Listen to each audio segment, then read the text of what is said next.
central to their hearts.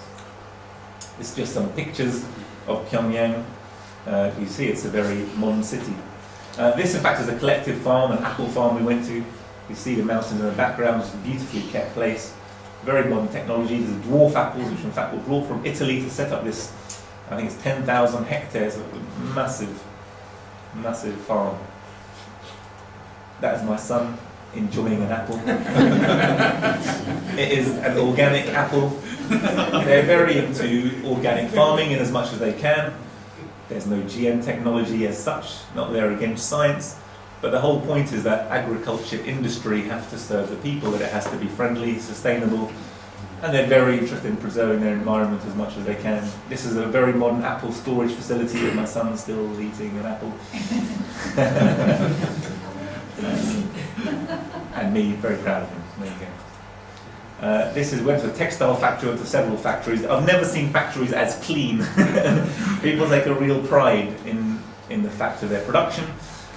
When we met with the people, the comrades from the Workers' Party of Korea, they said they were, economically they were through the worst part, and they were building a modern economy. And the particular concrete problems that they recently solved were those of steel production. In the absence of much coke in their country, they developed processes that could build steel and therefore build the economy. Were the production of cloth in a country where they hadn't got a lot of cultivable land to turn over to cotton production.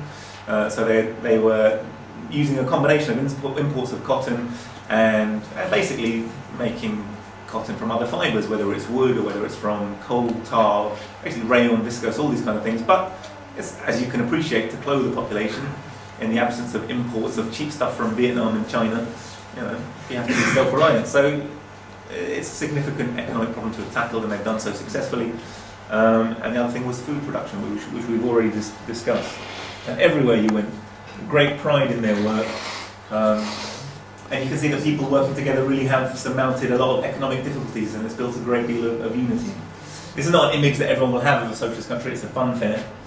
But we were taken there, we had a good time. This is just actually across the road from the Victory Arch, which you can see by night. This is us at the back of the delegation. That's me, in fact. And there's some of our comrades who showed us around from the international department. And as you can see, this again might not be the image you have of a bureaucratic party apparatchik having fun at an amusement fair, but there you are. This amusement fair is free. It's to be, well, it's not free. Nothing they say is free in Korea, because it gives a very bad mentality that you're dependent upon the state. But things are very low price and very affordable. Okay, so people work, they create the wealth, and they have access to all the facilities. There you go. So this is us playing video games and looking around the fun fair in Pyongyang. There's Alex having his breakfast in our hotel in Pyongyang. And this was us visiting the National Liberation War Museum, okay, the Great Fatherland Liberation War Museum. And this clearly is a picture of Korean soldiers, and this is of the 1950 to 53 war. And it's an enormous museum. It's an enormous museum which represents not only the size of the struggle, but the spirit of the Korean people and their desire to carry on remembering it and to carry on being vigilant in defending their independence. This tank here is the first tank which entered Seoul. I'm not going to go through the whole massive detail of the war, but once the US and the South Koreans regime invaded northwards, it was very rapidly the tables were turned, and the people of the DPRK took pretty much the whole of the Korean peninsula and united it before US really launched massive invasion, and the war obviously went on for some time. But this was the first tank to take Seoul, and it was a very moving experience for us to go and see it and stand with it. This is a Korean fighter plane.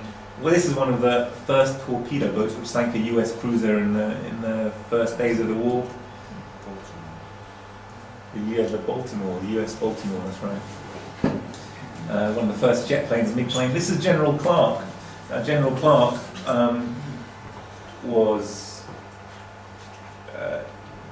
taken in one of the key battles, and he actually was found trying to escape disguised as a private, but he was recognized and caught as a prisoner of war. And he's standing, this picture stands in front of a mass of infantry rifles which were captured from the American army. These are some tanks are they? Sherman tanks which were captured. This is a shot down plane of the US imperialists. And this is our guide who took us around and put up with us. And everywhere we went, people were very hospitable and really showed us a good time. And I've got to say that Korea is very open. Anyone can go there. Someone was asking me whether they can go, and the answer is yes, literally anyone can go, as long as they don't go as a spy. This is a rice farm, and us looking around it, and my son having a look. And this is the paddy fields and the beautiful mountains in the background. And this looks, in the background you can see there's these little tablets which reminded me of Hollywood, so I asked our comrade what they said, and it said, uphold, I'm not sure whether it was the Workers' Party of Korea or the DPRK with rice. I thought it was a beautiful slogan.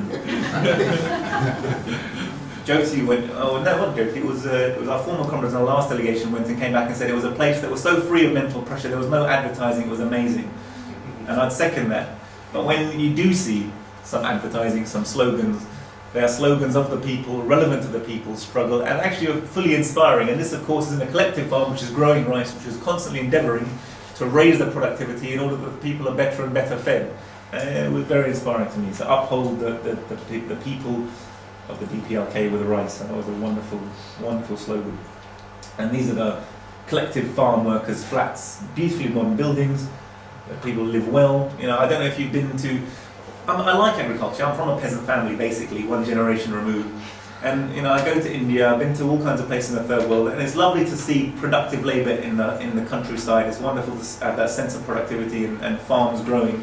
But you always have in the background there's tremendous poverty when you go to rural areas, as there is when you go to urban areas. You know, if you go to India, if you go to most countries in the so-called third world, you know, you see beggars, you see poverty, you see people working on the farms. There's over-dependence on agriculture. Whole families living on small plots. Their animals, you know, living in better conditions than they do because they're their livelihood. It just couldn't be further from that picture when you go to DPRK. People, they're like rural proletarians. They live good standard of life. Next to this, you know, large block of flats, there's a basketball court. The buildings are modern. You know, and admittedly, we went to some of the model farms, and this is the way they spread good technique around the country as well, so that people from Korea come and visit some of the best agriculture industry to see how it's run, so they can run theirs better. And in this way, they introduce new incentives for better production. They let the people know that they're producing for themselves, and for that reason, they need to work hard to give themselves a better life. And so this is us standing outside with he was the leader of the collective farm workers in that farm.